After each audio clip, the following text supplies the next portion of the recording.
to Jamb 2012 Economics Past Question, question number 3. The privatization of public enterprises will lead to efficient management of resources in the economy.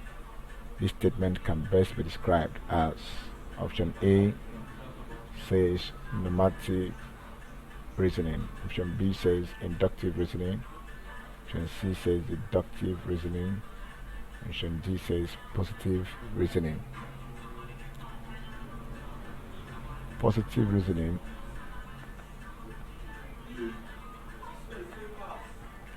is the first type of activity in economic science based on theories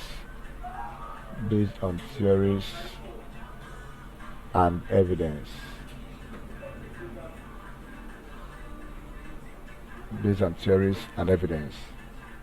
Where researchers attempt to determine how the world, or at least the economy, works, and the conclusion are called positive statements.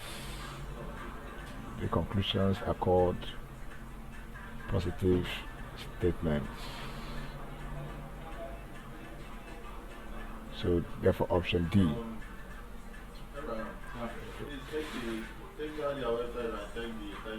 is the correct answer. Thank you, and please subscribe for more past questions.